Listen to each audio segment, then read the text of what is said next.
My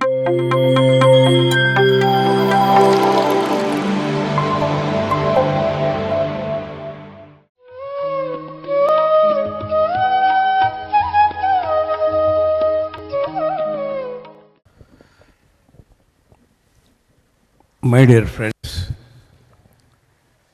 my dear masters and my dear gods, ಪ್ರಿಯ ಮಿತ್ರರೇ, ನಾವೆಲ್ಲರೂ ಜನ್ಮದ ಮಿತ್ರರು, ಕೇವಲ ಈ ಜನ್ಮದ ಮಿತ್ರರಲ್ಲ ನಾವು. ಅದಕ್ಕೆ ನಾವು ಒಂದು ಸಾರಿ ನೋಡಿದರೆ ನಮ್ಮವರೇ, ನಮ್ಮ ಮಿತ್ರರೇ ಅಂತ ಅನ್ನಿಸ್ತದೆ. ಕಾರಣ ಕೇವಲ ಈ ಜನ್ಮದ ಮಿತ್ರರಲ್ಲ ನಾವು.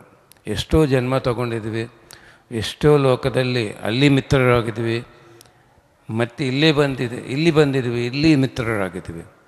ಅದಕ್ಕೆ ನಮ್ಮದು ಮೊದಲು ಪ್ರಿಯ ಮಿತ್ರರೇ, ಮೈ ಡಿಯರ್ ಫ್ರೆಂಡ್ಸ್. ನಮ್ಮ ಗುರುಗಳು ಪತ್ರಿಸಾರು ಈ ಭೂಮಿನ ಮೇಲೆ ಜನ್ಮ ತಗೊಳ್ಳೋಕ್ಕೆ ಮುಂಚೆ ಮೇಲೆ ಲೋಕದಲ್ಲಿ ಎಷ್ಟೋ ಲೋಕಗಳು, ನಾವೆಲ್ಲರೂ ಆ ಲೋಕದಲ್ಲಿದ್ವಿ. ನಮ್ಮೆಲ್ಲರನ್ನ ಸೇರಿಸಿ ನಾವು ಭೂಲೋಕಕ್ಕೆ ಹೋಗೋಣ, ಜನ್ಮ ತಗೊಳ್ಳೋಣ, ಈ ಮಾನವ ದಿವ್ಯ ಲೋಕ ಮಾಡೋಣ ಅಂತ ಪ್ರೋಗ್ರಾಮ್ ಮಾಡಿಕೊಂಡು ನಮ್ಮನ್ನೆಲ್ಲ ಕರ್ಕೊಂಡು ಬಂದಿದ್ದು ಭೂಮಿನ ಮೇಲೆ. ಅದಕ್ಕೆ ಸಾರ್ ಹೇಳ್ತಾಯಿದ್ರು, ಪಿರಮಿಡ್ ಮಾಸ್ಟರ್ಸ್ ಅಂದರೆ ಮಾನವರಲ್ಲ, ದೇವತರು. ಖನಿಜ ಸಾಮ್ರಾಜ್ಯ, ವೃಕ್ಷ ಸಾಮ್ರಾಜ್ಯ, ಪ್ರಾಣಿ ಸಾಮ್ರಾಜ್ಯ, ಮಾನವ ಸಾಮ್ರಾಜ್ಯ, ದಿವ್ಯ ಸಾಮ್ರಾಜ್ಯ. 5 ಸಾಮ್ರಾಜ್ಯ ಸೇರಿದರೆ ಈ ಭೂಲೋಕ. ನಾವ್ಯಾರು? ದಿವ್ಯ ಸಾಮ್ರಾಜ್ಯ. ಯಾರು ಧ್ಯಾನ ಮಾಡ್ತಾರೋ ಅವರೆಲ್ಲರೂ ದೇವರು. ಧ್ಯಾನ ಮಾಡೋರೆಲ್ಲರೂ ದೇವರು. ಧ್ಯಾನ ಹೇಳ್ಕೊಡೋರೆಲ್ಲರೂ ಋಷಿಗಳು. ಧ್ಯಾನ ಮಾಡಿದರೆ ದೇವತೆಗಳು, ಧ್ಯಾನ ಹೇಳ್ಕೊಟ್ರೆ ಋಷಿಗಳು. ನಾವು ಧ್ಯಾನನೂ ಮಾಡ್ತೀವಿ, ಧ್ಯಾನನೂ ಹೇಳ್ಕೊಡ್ತೀವಿ. ಒಂದು ಸರ್ತಿ ಬ್ಯಾಂಗ್ಳೂರು ಒಂದು ಪ್ರೋಗ್ರಾಮಲ್ಲಿ ಪತಿಸಾರು ಕ್ಲಾಸ್ ಇತ್ತು, ನನ್ನ ಕರೆದು ಮಾತಾಡೋಂದರು. ನಾನು ಹೇಳಿದೆ ಸಾರಿಗೆ, ಇವರು ಗುರುಗಳೇ ಅಲ್ಲ ಅಂತಾರ. ನಾನು 97 ಆಗಸ್ಟ್ 3ನೇ ತೇದಿ ಪತಿಸಾರ್ ಹತ್ರ ಧ್ಯಾನ ಕಲ್ತ್ಕೊಂಡೆ. ಅದಕ್ಕೆ 10 ವರ್ಷದ ಮುಂಚೆ ಕನ್ಯಾಕುಮಾರಿಗೆ ಹೋಗಿದ್ದೆ ನಾನು. ಅಲ್ಲಿ ಸಮುದ್ರ ಮಧ್ಯದಲ್ಲಿ ವಿವೇಕಾನಂದ ಮೆಡಿಟೇಷನ್ ಹಾಲ್ ಇದೆ. ಅಲ್ಲಿ ನಾನು ಅರ್ಧ ತಾಸು ಕೂತ್ಕೊಂಡೆ, ಕೈ ಜೋಡಿಸ್ಕೊಂಡು ಕಾಲು ಜೋಡಿಸ್ಕೊಂಡು ಬ್ರಹ್ಮಾನಂದ ಹೊಂದಿದ್ದೀನಿ. ಆದರೆ ಅದು ಧ್ಯಾನ ಅಂತ ನನಗೆ ಗೊತ್ತಿಲ್ಲ. ಅದೇ ಹೇಳಿದೆ ಸಾರಿಗೆ, ಸರ್ 10 ವರ್ಷ ಮುಂದೆನೇ ನನಗೆ ಅನುಭವ ಆಯಿತು, ಮತ್ತು ಧ್ಯಾನ ಅಂತ ಗೊತ್ತಿಲ್ಲ, 10 ವರ್ಷ ವೇಸ್ಟ್ ಆಯಿತು. ಮತ್ತು ನೀವು ಕೂಡಿಸಿದ ಮೇಲೆ ಅದೇ ಬ್ರಹ್ಮಾನಂದ ಹೊಂದಿದ್ದೀನಿ ನಾನು, ನೀವು ಗುರುಗಳಲ್ಲ ಅಂತಿರಲ್ಲ ಸರ್ ಅಂದೆ. ಆಮೇಲೆ ಶಿರ್ಡಿ ಸಾಯಿಬಾಬಾ ಜೊತೆಗೆ ಇರೋರು ಕೇವಲ ಜೀವನ ಮಾಡಿದ್ದಾರೆ ಸರ್, ಅಷ್ಟೇ ಅವರು. ನಾವು ನಿಮ್ಮ ಜೊತೆಗೆ ಈ ಸಸ್ಯಾಹಾರ ಜಗತ್ತು, ಧ್ಯಾನ ಜಗತ್ತು, ಪಿರಮಿಡ್ ಜಗತ್ತಿಗೆ ಕೆಲಸ ಮಾಡ್ತಾಯಿದ್ದೀವಿ ಸರ್, ನಮ್ಮದು ಎಂಥ ಭಾಗ್ಯ. ಶಿರ್ಡಿ ಬಾಬಾ ಜೊತೆಗೆ ಯಾರಿದ್ರೂ ಆ ದೇವಸ್ಥಾನದಲ್ಲಿ ಅವ್ರ ಫೋಟೋಸ್ ಇರ್ತವೆ ಜೊತೆಗಿರೋರು. ಸರ್ ನಮ್ಮ ಫೋಟೋಸ್ ಎಲ್ಲ ಆಗಬೇಕಂದ್ರೆ ಆಕಾಶನೂ ಕಡಿಮೆ ಬೀಳುತ್ತೆ ಸರ್ ಅಂದೆ. ಅವರಿಗೆ ಹೊಗಳೋದು ಇಷ್ಟ ಇಲ್ಲ, ಕೂತ್ಕೊ ಅಂದರು. ಅವು ಹೇಳಿದರು, ನಾನು ಗುರುಗಳಲ್ಲ ಕಲ್ಯಾಣ ಮಿತ್ರ ಅಂದರು. ನಾನು ಗುರುಗಳಲ್ಲ ಕಲ್ಯಾಣ ಮಿತ್ರ. ನಮ್ಮದು ಯಾವ ಕುಲ ಮತ ಯಾವುದೂ ಸಂಬಂಧವಿಲ್ಲದ ವ್ಯವಸ್ಥೆ, ಹೆಲ್ಪಿಂಗ್ ಸೊಸೈಟಿ. ಮೊದಲು ಧ್ಯಾನ ಮಾಡ್ತೀವಿ, ನಾವು ಆರೋಗ್ಯ ಹೊಂದಿತೀವಿ, ನೆಮ್ಮದಿ ಹೊಂದಿತೀವಿ, ಜ್ಞಾನ ಹೊಂದಿತೀವಿ, ಆನಂದದ ಜೀವನ ಮಾಡ್ತೀವಿ. ಇನ್ನೊಬ್ಬರಿಗೆ ಹೇಳ್ಕೊಡ್ತೀವಿ, ಅವರು ಜೀವನವೂ ಆನಂದವಾಗುತ್ತೆ. ಅಂದರೆ ಪತ್ರಿಸಾರು ಯಾವಾಗಲೂ ಗುರುಗಳು ಶಿಷ್ಯ ಅಂತ ಭೇದ ಇಟ್ಟಿಲ್ಲ. ದೇಹ ಬಿಟ್ಟಿದ ಮೇಲೆ ಸಾರು ಇಡೀ ಜಗತ್ತಲ್ಲಿ ಈ ಗುರುಗಳು ದೇಹ ಬಿಟ್ಟರು, ಇನ್ನು ನೆಕ್ಸ್ಟ್ ಯಾರು, ಈ ಸಂಸ್ಥೆ ಏನಾಗುತ್ತೆ ಅಂತ ಎಲ್ಲರೂ ಅನ್ಕೊತಾ ಇದ್ದರು.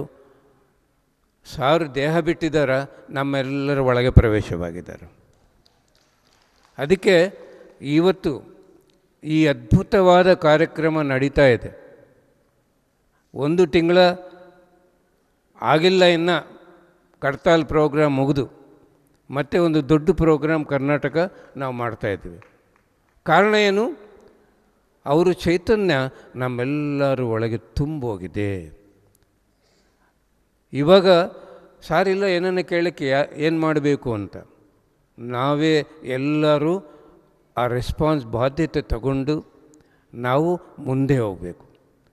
ಅದೇ ಇವತ್ತು ಪ್ರಕಾಶ್ ಬಾಬು ಸರ್ ಇರ್ಬೋದು, ಲಲಿತಾ ಮೇಡಮ್ ಇರ್ಬೋದು, ಸುರೇಂದ್ರ ಸರ್ ಇರ್ಬೋದು, ಈ ಗ್ರೂಪು ಇವರೆಲ್ಲರೂ ಎಷ್ಟು ಧೈರ್ಯದಿಂದ ಇಂಥ ಪ್ರೋಗ್ರಾಮು ಅರೇಂಜ್ ಮಾಡಿದ್ದಾರೆ. ಏನು ಯೋಚನೆ ಮಾಡಲಿಲ್ಲ, ಇದು ಪ್ರೋಗ್ರಾಮ್ ಇಷ್ಟು ದೊಡ್ಡದು ಮಾಡೋಕ್ಕಾಗತ್ತಾ ಇಲ್ಲ ಅಂತ ಏನೂ ಇಲ್ಲ. ಆ ಆತ್ಮಸ್ಥೈರ್ಯ ನಮ್ಮೆಲ್ಲರಿಗೂ ಇದೆ. ಇದೆಲ್ಲ ಮಾಡಿಸ್ತಾ ಇರೋರು ಸಾರೇ ನಮ್ಮ ಮೂಲಕ ಮಾಡಿಸ್ತಾ ಇದ್ದಾರೆ. ಅವರು ಏನು ಸಂಕಲ್ಪ ಇಟ್ಟಿದ್ದಾರೋ, ಸಸ್ಯಾಹಾರ ಜಗತ್, ಧ್ಯಾನ ಜಗತ್, ಪಿರಮಿಡ್ ಜಗತ್, ಅದು ನಾವು ಸಂಪೂರ್ಣ ಮಾಡಬೇಕು. 1999 ಮೊದಲನೇ ಧ್ಯಾನ ಮಹಾಯಜ್ಞ ನಡೀತು ಕರ್ನೂಲ್. ಅಂದರೆ ಸಾಮೂಹಿಕ ಧ್ಯಾನ ಮಾಡಿದ್ದರೆ ಅದು ಫಲ ಹೇಗಿರುತ್ತೆ ಅಂತ ಫಸ್ಟ್ ಮಾಡಿದ್ದು 1999.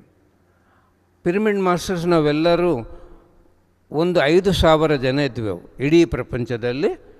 1999 5,000 ಜನ.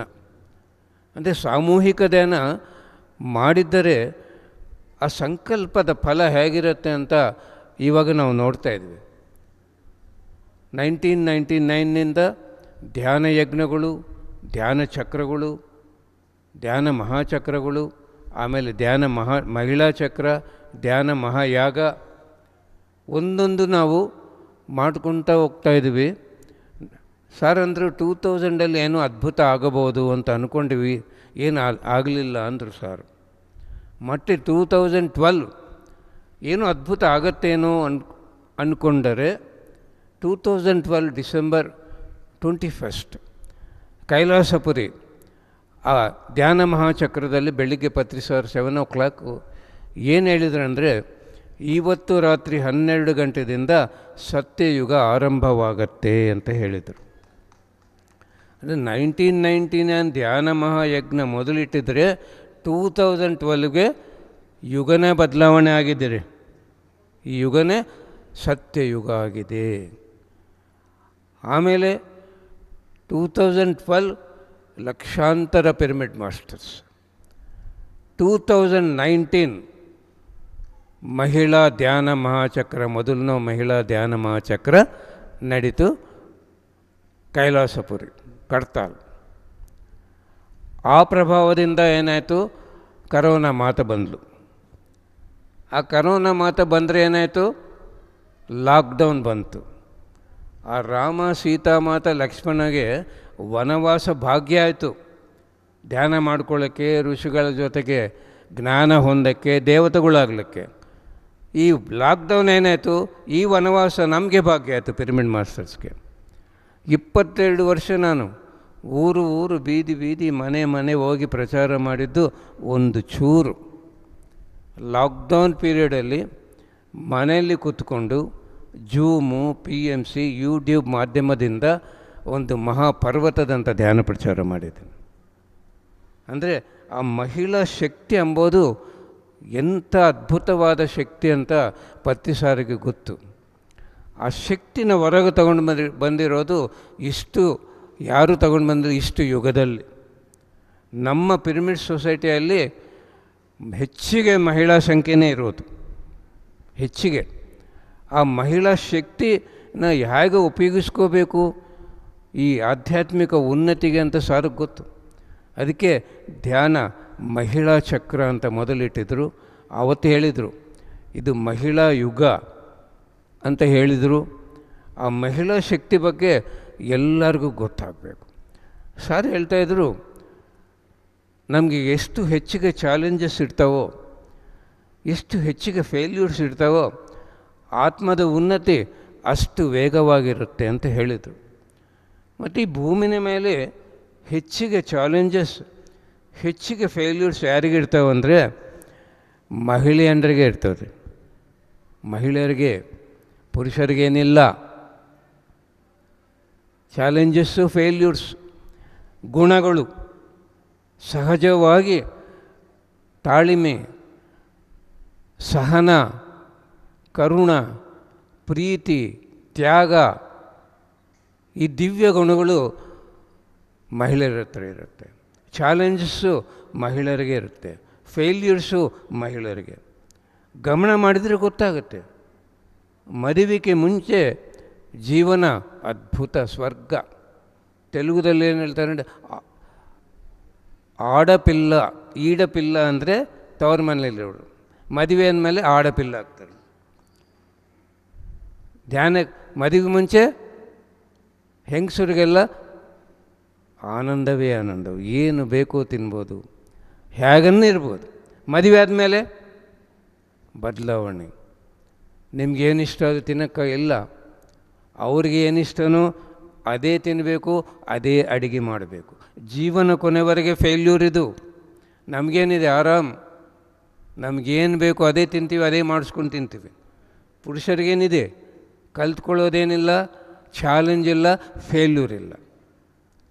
ಜೀವನ ಕೊನೆವರೆಗೆ ಅದೇ ಆಹಾರ, ನಿಮಗಿಷ್ಟ ಇಲ್ಲ ಆದ್ರೇನು ತಿನ್ನಬೇಕು, ಅದೇ ಅಡುಗೆ ಮಾಡಬೇಕು.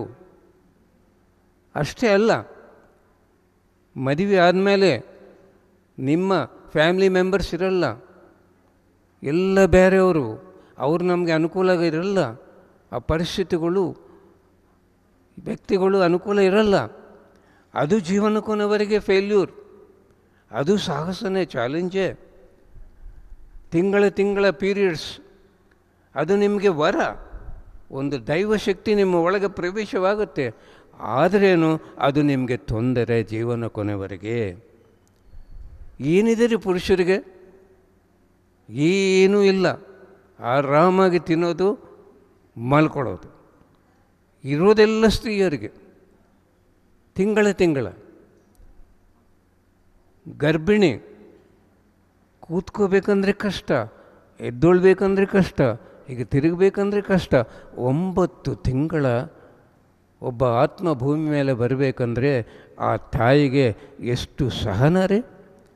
ಯಾವ ಪುರುಷರಿಗಿದೆ ಇದು? ಯಾರಿಗೂ ಇಲ್ಲ. ಆ ಡೆಲಿವರಿ ಪೇಯ್ನ್ ನಿಮಗೆ ಗೊತ್ತು, ಅನುಭವಿಸೋರಿಗೆ. ಪ್ರಾಣ ಹೋಗ್ತಾ ಇರುತ್ತೆ, ಆದರೆ ನಿಮಗೆಷ್ಟು ಸಹನ ಆ ಮಗುವನ್ನ ನೋಡಬೇಕು ಅಂತ. ಆ ಡೆಲಿವರಿ ಟೈಮಲ್ಲಿ ಡಾಕ್ಟರ್ಸ್ ಹೇಳ್ತಾರೆ, ನೀನನ್ನು ಉಳಿತಿ, ಇಲ್ಲಂದರೆ ನಿನ್ನ ಮಗು ಉಳಿಯುತ್ತೆ. ಅಂದರೆ ನನ್ನ ಪ್ರಾಣ ಹೋಗಲಿ, ನನ್ನ ಮಗು ಉಳಿಬೇಕು. ನೋಡಿದ್ರೆ ಈ ತ್ಯಾಗ ಗುಣ ಯಾರ ಹತ್ರ ಇದೆ? ಅದ್ಭುತ ರೀ. ಈ ಮಹಿಳಾ ಶಕ್ತಿ ಅದ್ಭುತ. ಯಾರಿಗೂ ಗೊತ್ತಿಲ್ಲ, ನಿಮಗೆ ಗೊತ್ತಿಲ್ಲ. ನೀವೇ ಸ್ವೀಕಾರ ಮಾಡಲ್ಲ, ನೀವೇ ಬೈಕೊಂತೀರಿ. ಇದು ಅಜ್ಞಾನ. ಇದು ಬೆಳಿಗ್ಗೆ 6 ಗಂಟೆಗೆ ಎದ್ದೊಳ್ಳೇಬೇಕು. ನಿಮ್ಗೆ ಏನೇ ಇರಲಿ, ಮಕ್ಕಳನ್ನ ಎಬ್ಬಿಸಬೇಕು, ಅವ್ರನ್ನ ರೆಡಿ ಮಾಡಬೇಕು, ಕ್ಯಾರಿಯರ್ ಮಾಡಬೇಕು, ಮನೆಯವ್ರನ್ನೆಲ್ಲರನ್ನ ನೋಡ್ಕೋಬೇಕು. ಜೀವನ ಕೊನೆವರೆಗೆ ಇವೆಲ್ಲ ನಿಮಗಿರ್ತಾವ್ರಿ. ಸ್ತ್ರೀ ಜನ್ಮ ಬೇಕಂತಲೇ ಜನ್ಮ ತಗೊಳ್ಳೋದು, ಇಷ್ಟದಿಂದನೇ ಭೂಮಿ ಮೇಲೆ ಬರೋದು. ಯಾಕೆ? ಆತ್ಮ ಉದ್ಧಾರವಾಗಬೇಕಂದ್ರೆ ಸ್ತ್ರೀ ಜನ್ಮ ತಗೋಬೇಕು ಅತಿ ವೇಗವಾಗಿ. ಅದು ಗೊತ್ತಿಲ್ಲ, ನಿಮ್ಮನ್ನು ನೀವು ಬೈಕೊಂತೀರಿ. ಕ್ಷಮ ಕೇಳ್ಕೋಬೇಕು. ನಾನು ಜನ್ಮದಿಂದ ಈ ಸ್ತ್ರೀ ಜನ್ಮನ ನಾನು ಬೈಕೊಂಡಿದ್ದೀನಿ, ಅಸಹ್ಯ ಮಾಡಿಕೊಂಡಿದ್ದೀನಿ. ನಾನು ಎಂಥ ಪಾಪ ಮಾಡಿದ್ದೀನಿ.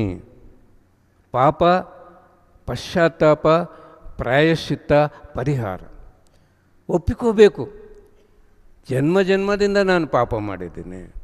ಪಶ್ಚಾತ್ತಾಪ ಅಂದರೆ, ಅಯ್ಯೋ ಎಂಥ ಪಾಪ ಮಾಡಿದ್ನಲ್ಲ ನಾನು, ಇದು ಮಾಡಬಾರ್ದಾಗಿತ್ತು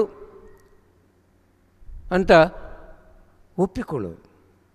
ಪ್ರಾಯಶ್ಚಿತ್ತ ಏನು? ಕ್ಷಮ ಕೇಳ್ಕೋಬೇಕು. ಜನ್ಮದಿಂದ ಈ ಸ್ತ್ರೀ ಜನ್ಮನು ಸೃಷ್ಟಿ ಮಾಡಿರೋ ಮಾಸ್ಟರ್ಸ್ನು, ಈ ಗರ್ಭಾಶಯನು, ಈ ಪೀರಿಯಡ್ಸ್ನು, ಈ ಸಿಸ್ಟಮ್ಸ್ನು ನಾನು ಬೈಕೊಂಡಿದ್ದೀನಿ. ನಾನು ಕ್ಷಮ ಬೇಡ್ಕೊತಾ ಇದ್ದೀನಿ. ಇದು ಪಶ್ಚಾತ್ತಾಪ. ಪರಿಹಾರ ಏನು? ಈ ಜ್ಞಾನ ಎಲ್ಲರಿಗೂ ಕೊಡಬೇಕು. ಆವಾಗೇನಾಗುತ್ತೆ? ಪಾಪ ಪರಿಹಾರವಾಗತ್ತೆ. ಈ ರೂಪ ಅಲ್ಲ ರೀ, ಈ ರೂಪ ಶಾಶ್ವತ ಅಲ್ಲ, ಈ ಬಣ್ಣ ಶಾಶ್ವತ ಅಲ್ಲ, ಈ ಆಕಾರ ಶಾಶ್ವತ ಅಲ್ಲ, ಆತ್ಮದ ಸ್ವರೂಪವೇ ಶಾಶ್ವತವು. ಇದು ನಾವು ಒಪ್ಪಿಕೋಬೇಕು. ರೂಪ ಏನಿದೆ, ನನ್ನ ರೂಪ ನೋಡಕ್ಕೆ ಬಂದರೆ ನೀವು, ನನ್ನ ಸ್ವರೂಪ, ನನ್ನ ಜ್ಞಾನ ಒಪ್ಪಿಕೋಬೇಕು. ರೂಪ ಹೇಗಿದ್ರೇನು? ಸ್ತ್ರೀ ಜನ್ಮ ಅದ್ಭುತ, ಸ್ತ್ರೀ ಶಕ್ತಿ ಅದ್ಭುತ. ಇದು ಎಲ್ಲರಿಗೂ, ಈ ಜ್ಞಾನ ಎಲ್ಲರಿಗೂ ಗೊತ್ತಿರಬೇಕು. ಗಮನ ಮಾಡಿರಿ, ಎಷ್ಟು ಪ್ರೀತಿ ಇರುತ್ತೆ ಸ್ತ್ರೀಗೆ. ಯಾವಾಗನ ಗಂಡ ಬರ್ತಾನ, ಮಕ್ಕಳು ಬರ್ತಾರ, ಅವ್ರಿಗೆ ಬಿಸಿ ಬಿಸಿ ಮಾಡಿ ತಿನ್ನಿಸೋಣ, ಒಂದು ಅರ್ಧ ತಾಸು ಲೇಟ್ ಆದರೆ ಕಾಯ್ತಾ ಇರ್ತಾರೆ. ತಿನ್ನೋ ಆಹಾರ ಕಡಿಮೆ ಇದ್ದರೆ ಹಸಿವಿಲ್ಲ ಅಂತ ಹೇಳಿ ಅವರೆಲ್ಲ ತಿಂದ ಮೇಲೆ ಉಳಿದ್ರೆ ತಿಂತಾರೆ. ಎಷ್ಟು ಅದ್ಭುತ ರೀ ಸ್ತ್ರೀ ಪ್ರೀತಿ, ಎಷ್ಟು ಪ್ರೀತಿ. ನಮಗೆಲ್ಲಿದೆ ಪ್ರೀತಿ? ಏನಿದೆ ಪುರುಷನ ಹತ್ರ? ಅಹಂಕಾರ ಬಿಟ್ಟರೆ ಏನೂ ಇಲ್ಲ. ಇರೋದೆಲ್ಲ ಗುಣಗಳು, ಆ ಚಾಲೆಂಜಸ್, ಆ ಫೇಲ್ಯೂರ್ಸ್ ಎಲ್ಲ ನಿಮಗೆ. ನೀವು ಒಪ್ಪಿಕೋಬೇಕು. ಈ ಸ್ತ್ರೀ ಜನ್ಮ ವರ, ನನ್ನ ಆತ್ಮ ಉನ್ನತಿಗೆ ಇದು ದೊಡ್ಡ ಮಹಾ ಭಾಗ್ಯ. ಅದಕ್ಕೆ ಸೀತಾರಾಮ, ಪಾರ್ವತಿ ಪರಮೇಶ್ವರ ಮೊದಲು ಯಾರಿರ್ತಾರೆ ರೀ? ಮಹಿಳೆಯನ್ರೇ, ದೇವತೆಗಳು. ಇದೆಲ್ಲ ತಿಳ್ಕೋಬೇಕು. ಜ್ಞಾನ ಅಂದರೆ ಏನೂ ಇಲ್ಲ, ಇದೇ ಜ್ಞಾನ. ಆದರೆ ಕೇವಲ ಸ್ತ್ರೀ ಅಂದರೆ ಸ್ತ್ರೀ ತತ್ವರೇ. ಈ ದೇಹಕ್ಕೆ ಸ್ತ್ರೀ ಪುರುಷ ಭೇದ ಇದೆ, ಆತ್ಮಗೆ ಸ್ತ್ರೀ ಪುರುಷ ಭೇದ ಇಲ್ಲ. ಆತ್ಮ ಅರ್ಧನಾರೀಶ್ವರ. 100 ಜನ್ಮ ಈ ಆತ್ಮ ಸ್ತ್ರೀ ಜನ್ಮ ತಗೊಂಡಿದೆ, 100 ಜನ್ಮ ಪುರುಷ ಜನ್ಮ ತಗೊಂಡಿದೆ ಆತ್ಮ. ಆತ್ಮದ ಒಳಗೆ 2 ತತ್ವಗಳಿರ್ತವ, ಪುರುಷ ತತ್ವ, ಸ್ತ್ರೀ ತತ್ವ. ಸ್ತ್ರೀಯರಿಗೆ 51% ಸ್ತ್ರೀ ತತ್ವ ಇರುತ್ತೆ, 49% ಪುರುಷ ತತ್ವ ಇರುತ್ತೆ. ಇದು ಬ್ಯಾಲೆನ್ಸ್ ಮಾಡ್ಕೋಬೇಕು. ನೀವು ಗಮನ ಮಾಡಿರಿ, ಮಹಿಳೆಯರು ಅವ್ರನ್ನ ಪ್ರೀತಿಸಲ್ಲ, ಗಂಡಸರನ್ನ ಬೈತಾ ಇರ್ತಾರೆ. ಏನು ಗಂಡ್ರಪ್ಪ ನೀವು, ಏನು ಗಂಡಸರು ನೀವು? ಇದು ಸ್ವೀಕಾರ ಮಾಡಲ್ಲ, ಅದು ಸ್ವೀಕಾರ ಮಾಡಲ್ಲ. ನಿಮ್ಮನ್ನು ಪ್ರೀತಿಸಲ್ಲ, ಅವನ್ನ ಒಪ್ಪಿಕೋಬೇಕಲ್ಲ. ಓ, ಈ ಜನ್ಮ ಒಳ್ಳೆಯದು ಅಂತ ಅದು ಬೇಕು ಅಂತೀರಿ. ಅಜ್ಞಾನ. ಸ್ತ್ರೀ ಜನ್ಮ, ಸ್ತ್ರೀಯಂದರು ಪುರುಷರು ಇಬ್ಬರು ಸೇರಬೇಕು ಸೃಷ್ಟಿ ಆಗಬೇಕಂದ್ರೆ. ಕಲಯಿಕೆ. ಪುರುಷರು ಫಿಸಿಕಲಿ, ಭೌತಿಕವಾಗಿ ಭಾಳ ಶಕ್ತಿ ಇರುತ್ತೆ. ಪುರುಷರು ಮಾಡೋ ಕೆಲಸಗಳು ಬೇರೆ ಇದ್ದಾವೆ, ಆ ಕೆಲಸಗಳು ಬೇರೆ ಇದ್ದಾವೆ. ನೀವು ಒಪ್ಪಿಕೋಬೇಕು. ಹೌದು, ಇಬ್ಬರು ಸೇರಿದ್ರೆ ಸೃಷ್ಟಿ. ಪುರುಷ ಇಲ್ಲಂದರೆ ಸೃಷ್ಟಿ ಇಲ್ಲ. ಇವರು ಈ ಸೃಷ್ಟಿಯಲ್ಲಿ ಒಂದು ಭಾಗವೇ. ನಾವು ಇವ್ರನ್ನ ಸ್ವೀಕಾರ ಮಾಡಬೇಕು. ಪುರುಷ ತತ್ವನೂ ಒಂದು ಒಳ್ಳೆಯದೇ ಈ ಸೃಷ್ಟಿಯಲ್ಲಿ ಅಂತ ನೀವು ಒಪ್ಪಿಕೊಂಡ್ರೆ ಆ 50% ಬ್ಯಾಲೆನ್ಸ್ ಆಗ್ತದೆ. ಅದೇ ಅರ್ಧನಾರೀಶ್ವರ. ಪುರುಷರ ಹತ್ರ 51% ಪುರುಷ ತತ್ವ ಇರುತ್ತೆ, 49% ಸ್ತ್ರೀ ತತ್ವ ಇರುತ್ತೆ. ಪುರುಷನರಿಗೆ ಅಹಂಕಾರ, ನಾನು ಏನು ಹೇಳಿದರೆ ಅದೇ ಅವ್ರು ಮಾಡಬೇಕು, ನಾನು ಹೇಗಿರಬೇಕಂದ್ರೆ ಹಾಗೇ ಇರಬೇಕು. ಇಡಬೇಕು ರೀ ಅಹಂಕಾರ. ಇಬ್ಬರೂ ಸಮಾನವೇ. ಈ ಪುರುಷ ಸ್ತ್ರೀ ಇಬ್ಬರು ಮದುವೆ ಅಂದ್ರೇನು? ಮನಸ್ಸಿನ ಕಲಯಿಕೆ. 2 ಮನಸ್ಸಿನ ಕಲಯಿಕೆ ರೀ. ಸ್ನೇಹಿತರ ಕಲಯಿಕೆ. ಯಾರಿಗೂ ಏನು ಕಷ್ಟ ಇದ್ರೇನು ಇನ್ನೊಬ್ಬರು ಸಹಾಯ ಮಾಡಬೇಕು. ಸುಸ್ತಾಗಿರುತ್ತೆ, ದೇಹ ಅನುಕೂಲ ಆಗಿರಲ್ಲ ಹೆಂಗಸರಿಗೆ, ಅಡುಗೆ ಮಾಡ್ಬೋದು, ಪಾತ್ರೆ ತೊಳಿಬೋದು. ಏನು ಮಾಡಬಾರ್ದ? ಹೋಟ್ಲಲ್ಲಿ ಯಾರೇ ಮಾಡೋದು? ಇವಾಗ ಅಡುಗೆ ಯಾರು ಮಾಡಿದ್ರು? ಇಲ್ಲಿ ಸ್ತ್ರೀಯರು ಮಾಡಿದ್ರು, ಮಹಿಳೆಯರು ಮಾಡಿದರೆ, ಪುರುಷರಲ್ಲ. ಅಂದರೆ ನಮ್ಮ ಮನೆಗೆ ನಾವು ಮಾಡಬಾರ್ದ? ನಾಚಿಗೆನಾ ಇದು? ಸ್ತ್ರೀಯರು ಮಹಿಳೆಯರು ಮಾಡೋ ಕೆಲಸನೇನಾ ಪುರುಷರು ಮಾಡಬಾರ್ದ? ಸಮಯ ನೋಡಿಕೊಂಡು ಆ ಪ್ರೀತಿ ಕೊಡಬೇಕು. ಅವ್ರಿಗೆ ಎಷ್ಟು ಪ್ರೀತಿ ಕೊಡಬೇಕು ಅಷ್ಟು ಕೊಡಬೇಕು, ಎಷ್ಟು ಬೆಲೆ ಕೊಡಬೇಕು ಅಷ್ಟು ಕೊಡಬೇಕು, ಒಪ್ಪಿಕೋಬೇಕು. ಇವರು ಬೇರೆ ಮನೆಯಿಂದ ಬಂದಿದ್ದಾರೆ, ನನಗೆ ಅನುಕೂಲ ಆಗಿದ್ದಾರೆ, ನಮ್ಮ ಫ್ಯಾಮ್ಲಿಗೆ ಅನುಕೂಲ ಆಗಿದ್ದಾರೆ, ನಮ್ಮ ಜೀವನ ಸ್ವರ್ಗವಾಗಿದೆ ಅಂತ ಒಪ್ಪಿಕೊಂಡ್ರೆ ಈ ಪುರುಷ ಅರ್ಧನಾರೀಶ್ವರ ಆಗ್ತಾನೆ. ಆ ಸ್ತ್ರೀ ತತ್ವ ಪುರುಷ ತತ್ವ ನಮ್ಮ ಪಿರಮಿಡ್ ಮಾಸ್ಟರ್ಸು ಮಧ್ಯ ಮಾರ್ಗ, ಎಲ್ಲ ಮಧ್ಯ ಮಾರ್ಗನೇ. ಸ್ತ್ರೀ ತತ್ವ ಪುರುಷ ತತ್ವನೂ ಮಧ್ಯ ಮಾರ್ಗನೇ. ನಾನು ಒಂದು ಸರ್ತಿ ನಾಸಿಕ್ ಹೋದೆ, ಅಲ್ಲಿ ಅರ್ಧನಾರೀಶ್ವರ ಮಂದಿರ ಇದೆ, ಅಲ್ಲಿ ಕೂತ್ಕೊಂಡೆ. ನನಗೊಂದು ಪ್ರಶ್ನೆ ಬಂತು ಧ್ಯಾನದಲ್ಲಿ, ಅರ್ಧನಾರೀಶ್ವರ ಅಂದರೆ ಏನು ಅಂತ. ಈ ಎಲೆ ಕಡೆ ಪುರುಷ ತತ್ವ, ಬಳೆ ಕಡೆ ಸ್ತ್ರೀ ತತ್ವ ರೀ. ಎಷ್ಟು ಬಲ ಇರುತ್ತೆ ಪುರುಷನಿಗೆ, ಹೌದಲ್ವಾ? ಒಪ್ಪಿಕೊಂತೀರ? ಒಪ್ಪಿಕೊಳ್ಳಲ್ಲ. ಎಷ್ಟು ಬಲ ಇದ್ರೇನು ಏನ್ರಿ, ಈ ಹೃದಯ ಇರಬೇಕು, ಹಾರ್ಟ್ ಕೆಲಸ ಮಾಡಲಿಲ್ಲ ಅಂದರೆ ಮುಗೀತು ಕೆಲಸ, ಹೌದಲ್ವ? ನಿನ್ನ ಬಲ ಏನು ಕೆಲಸ ಬರಲ್ಲ. ಹಾಗೆ ಈ ಎಲೆ ಕಡೆ ಪುರುಷ ತತ್ವ, ಬಳೆ ಕಡೆ ಸ್ತ್ರೀ ತತ್ವ. ಈ ಹಾರ್ಟ್ ಕೆಲಸ ಮಾಡಲಿಲ್ಲ ಅಂದರೆ ಪುರುಷ ಏನು ಕೆಲಸ ಮಾಡೋಕ್ಕಾಗಲ್ಲ. ಹಾಗೆ ಆಧ್ಯಾತ್ಮಿಕ ಜೀವನ ಭೌತಿಕ ಜೀವನಕ್ಕೆ ಹೃದಯ ಇದ್ದಂಗೆ. ಆಧ್ಯಾತ್ಮಿಕ ಜೀವನ ಭೌತಿಕ ಜೀವನಿಗೆ ಒಂದು ಹೃದಯ. ಇದು ರೀ ಆ ಸ್ತ್ರೀ ತತ್ವ, ಆ ಗುಣ, ಆ ಪ್ರೀತಿ, ಆ ತ್ಯಾಗ ಎಲ್ಲರೂ ಒಪ್ಪಿಕೋಬೇಕು. ಅದೇ ಪತ್ರಿ ಸರ್ ಗಮನ ಮಾಡಿ ಎಲ್ಲ ಮಹಿಳೆಯರು, ಇಷ್ಟು ಯಾವ ಸೊಸೈಟಿಯಲ್ಲಿ ಇಷ್ಟು ಜನ ಮಹಿಳೆಯರಿಲ್ಲ. ಇವಾಗ ಎಲ್ಲರೂ ಮೈಕ್ ತಗೊಂಡು ಮಾತಾಡೋರು ಹೆಚ್ಚಿಗೆ ಮಹಿಳೆಯರೇ, ಸ್ತ್ರೀಯರೇ, ಪುರುಷರಲ್ರಿ ನಮ್ಮ ಸೊಸೈಟಿ. ನಮ್ಮ ಗುರುಗಳು, ಯಾವ ಗುರುಗಳು ಧ್ಯಾನ ಮಹಿಳಾ ಚಕ್ರ ಅಂತ ಇಟ್ಟಿಲ್ಲ, ಯಾರೂ ಮಾಡಲಿಲ್ಲ. ಮಹಿಳಾ ಶಕ್ತಿನ ಹೊರಗೆ ತಗೊಂಡು ಬಂದಿರೋದು ಕೇವಲ ನಮ್ಮ ಗುರುಗಳು ಬ್ರಹ್ಮರ್ಷಿ ಪಿತಾಮಹ ಸುಭಾಷ್ ಪತ್ರಿ. ಅವ್ರಿಗೆ ಒಂದು ಸರಿ ಜೋರಾಗಿ ಚಪ್ಪಾಳೆ. 2019 ಪತ್ರಿ ಮೇಡಮ್ನ ಕೂಡಿಸಿದ್ರು ಮಹಿಳಾ ಧ್ಯಾನ ಮಹಾಚಕ್ರಕ್ಕೆ. ಅಷ್ಟುವರೆಗೆ ಮೇಡಮು ಏನು ಓಡಾಡ್ತಾ ಇದ್ದಿಲ್ಲ, ಸ್ಪೀಚ್ ಕೊಡ್ತಾ ಇದ್ದಿಲ್ಲ. ಆವಾಗಿಂದ ಸ್ಟಾರ್ಟ್ ಸ್ವರ್ಣಮಾಲಾ ಪತ್ರಿ ಮೇಡಮ್ ಅವರು ಸ್ಪೀಚಸ್ ಕೊಡೋದು, ಓಡಾಡೋದು ಎಲ್ಲ ಧ್ಯಾನ ಮಹಿಳಾ ಚಕ್ರದಿಂದ ಮೊದಲಾಯಿತು. ಆ ಮೇಡಮ್ ಎಷ್ಟು ಕಷ್ಟ ಬಿದ್ದಿದ್ದಾಳ ಅಂಬೋದು ಯಾರಿಗೂ ಗೊತ್ತಿಲ್ಲ.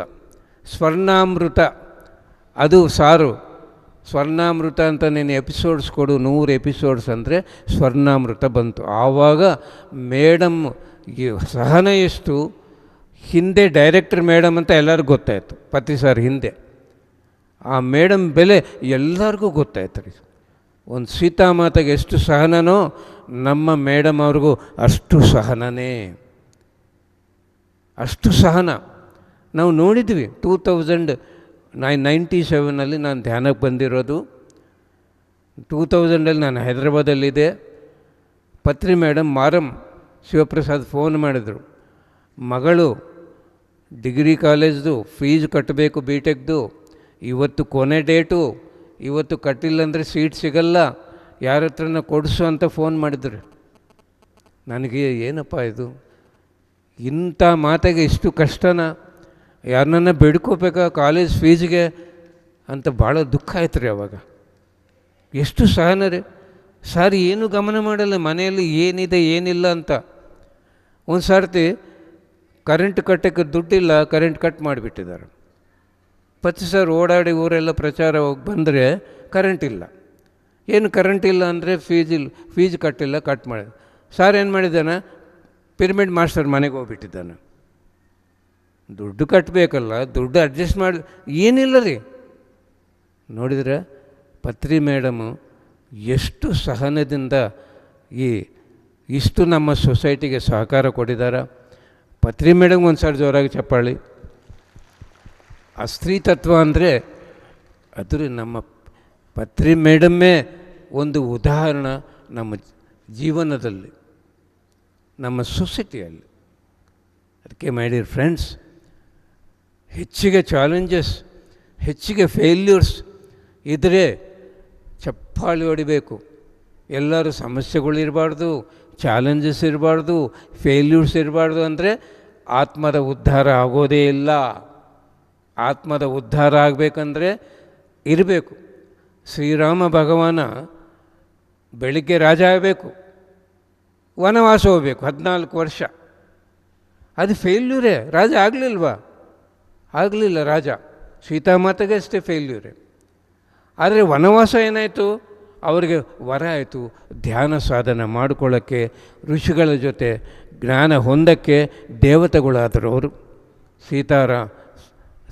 ಶ್ರೀರಾಮ ಭಗವಾನ, ಸೀತಾಮಾತಾ, ಲಕ್ಷ್ಮಣ. ನೀವು ಗಮನ ಮಾಡಿರಿ, ಶ್ರೀರಾಮನ ಕುಟುಂಬದ ಪರಿವಾರ ಫೋಟೋದಲ್ಲಿ ಯಾರಿರ್ತಾರ? ರಾಮ, ಸೀತಾ, ಲಕ್ಷ್ಮಣ, ಆಂಜನೇಯ. ದಶರಥ ಮಹಾರಾಜ ಇಲ್ಲ, ಕೌಸಲ್ಯ ಮಾತಾ ಇಲ್ಲ, ಕೈಕೇಯಿ ಮಾತಾ ಇಲ್ಲ, ಭರತ ಇಲ್ಲ, ಶತ್ರುಘ್ನ ಇಲ್ಲ. ಯಾಕೆ? ಇವರು ಕಾಡಿಗೆ ಹೋಗಿ ವನವಾಸ ಮಾಡಿ ಧ್ಯಾನ ಮಾಡಿ ದೇವತೆಗಳು ಆಗಲಿಲ್ಲ, ರಾಜಗಳಾಗಿದ್ದರು. ಇವರು ಕಾಡಿಗೆ ಹೋಗಿ 14 ವರ್ಷ ಏನಾದರೆ ದೇವತೆಗಳಾದರು. ಇದನ್ನು ನಾವು ತಿಳ್ಕೋಬೇಕು ರಾಮಾಯಣದಿಂದ. ನಮಗೆ ಏನು ಚಾಲೆಂಜ್ ಇದೆ, ಏನು ಕಷ್ಟ ಇದೆ, ಒಂದು ಚೂರು ಇಲ್ಲ. ಅದಕ್ಕೆ ಇನ್ನು ಎಷ್ಟು ದುಃಖ, ಎಷ್ಟು ಭಯ. ಅದಕ್ಕೆ ಜ್ಞಾನ ಬೇಕು. ಭಯ ಇರಬಾರ್ದು, ದುಃಖ ಇರಬಾರ್ದು ಅಂದರೆ ಜ್ಞಾನ ಬೇಕು. ಏನು ಹೇಳ್ತೆ ಭಗವದ್ಗೀತಾ? ಯಾರಿಗೆ ದುಃಖವಿಲ್ಲೋ, ಯಾರಿಗೆ ಭಯವಿಲ್ಲೋ ಅವನೇ ಜ್ಞಾನಿ. ಯಾರು ಮನಸ್ಸು ಕಾಲದಲ್ಲಿ ಹೋಗಲ್ಲೋ, ಭವಿಷ್ಯತ್ ಕಾಲದಲ್ಲಿ ಹೋಗಲ್ಲೋ, ವರ್ತಮಾನ ಕಾಲದಲ್ಲಿ ಇಟ್ಕೊತಾನೋ ಅವನೇ ಯೋಗಿ. ನಾವೆಲ್ಲರೂ ಯೋಗಿಗಳು, ಜ್ಞಾನಿಗಳು. ಯಾವಾಗಲೂ ಅಳಬಾರ್ದು, ಇನ್ನೊಬ್ಬನೋಗಿ ಆಶೀರ್ವಾದ ಬೇಡ್ಕೋಬಾರ್ದು. ಆಶೀರ್ವಾದ ಬೇಡ್ಕೊಂಡ್ರೆ ಭಿಕ್ಷಕರು. ಯಾರಿಗೆ ದುಃಖ ಆಶೀರ್ವಾದ ಬೇಡ್ಕೊಂಡ್ರೆ? ಈ ಆತ್ಮಗೆ, ಈ ಭಗವಂತನಿಗೆ ದುಃಖ ರೀ. ನಾನಿದ್ದೀನಲ್ಲ ಕೊಡವನು, ನೀನು ಯಾಕೆ ಭಿಕ್ಷೆ ಬೇಡ್ಕೊತೀಯ? ಇದು ಭಿಕ್ಷೆ ಬೇಡ್ಕೊಳ್ಳೋದು ಬಿಡಬೇಕು. ನಮ್ಮ ಪಾದಕ್ಕೆ ನಮಸ್ಕಾರ ಮಾಡಿದರೆ ನಿಮಗೆ ಧೂಳು ಸಿಗತ್ತೆ, ಇನ್ನೇನು ಸಿಗಲ್ಲ. ಆಶೀರ್ವಾದ ಬೇಡ್ಕೊಂಡ್ರೆ ಆತ್ಮಗೆ ದುಃಖ. ಏನನ್ನು ಬೇಕಂದ್ರೆ ಯಾರನ್ನ ಬೇಡ್ಕೊತೀವಿ, ಹೇಗೆ ಬೇಡ್ಕೊತೀವಿ? ಓ ಭಗವಂತ. ಎಲ್ಲಿ ತೋರಿಸ್ತಾ ಇದ್ದೀವಿ? ಆತ್ಮನೇ ತೋರಿಸ್ತಾ ಇದ್ದೀವಿ. ಆತ್ಮ ಅಂದರೆ ಏನು? ಜ್ಞಾನ ಬೇಕು. ಆತ್ಮ ಇದ್ದರೆ ಶಿವ, ಆತ್ಮ ಇಲ್ಲಂದರೆ ಶವ. ಆ ಶಿವ ಭಗವಾನ ಯಾರು? ಆತ್ಮನೇ. ಆತ್ಮ ರಾಮ. ರಾಮ ಯಾರು? ಆತ್ಮ. ಅಹಂ ಬ್ರಹ್ಮಸ್ಮಿ. ಬ್ರಹ್ಮ ಯಾರು? ಆತ್ಮ. ನೋಡಿದರೆ ಆತ್ಮ ಅಂದರೆ ಯಾರ್ರಿ? ಬ್ರಹ್ಮ, ವಿಷ್ಣು, ಮಹೇಶ್ವರ ಕಲೈಕೆ. ಎಲ್ಲಿದ್ದಾರೆ ಈ ಭಗವಂತ? ಹೊರಗಿಲ್ಲ, ಒಳಗಿದ್ದಾರೆ. ಆ ಒಳಗೆ ಹೋಗ್ಬೇಕಂದ್ರೆ ಏನು ಮಾಡಬೇಕು? ಕಾಲು ಜೋಡಿಸ್ಬೇಕು, ಕೈ ಜೋಡಿಸ್ಬೇಕು, ಕಣ್ಣು ಜೋಡಿಸ್ಬೇಕು, ಮನಸ್ಸನ್ನ ಉಸಿರ ಜೊತೆಗೆ ಇಡಬೇಕು. ದೇಹ ಮನಸ್ಸು ಕೆಲಸ ಮಾಡಿದರೆ ಹೊರಗ, ದೇಹ ಮನಸ್ಸು ಕೆಲಸ ನಿಂತೋದ್ರೆ ಒಳಗೆ. ನಾವು ದಿನಾಲಿ ಒಳಗೋಗ್ಬೇಕು. ಎಷ್ಟು ಒಳಗೋದ್ರೆ ಅಷ್ಟು ಜ್ಞಾನ. ಅದಕ್ಕೆ ನಾವು ದಿನಾಲಿ ಇವತ್ತು ಬೆಳಿಗ್ಗೆ 3 ತಾಸು ಒಳಗೋದ್ವಿ. ಮತ್ತು ನಾಳೆದ್ದು ಆಗತ್ತೆ. ಸಾಮೂಹಿಕ ದಾನದ ಫಲ ಭಾಳ ಹೆಚ್ಚಿಗೆ ಅದ್ಭುತ. ಇದು ಉಪಯೋಗಿಸ್ಕೊಳ್ರಿ. Thank you. PMC Kannada channel ಅನ್ನು ಲೈಕ್ ಮಾಡಿ, ಶೇರ್ ಮಾಡಿ, ಸಬ್ಸ್ಕ್ರೈಬ್ ಮಾಡಿ ಮತ್ತು ಮಾಡಿಸಿ. ಎಲ್ಲರಿಗೂ ಧನ್ಯವಾದಗಳು.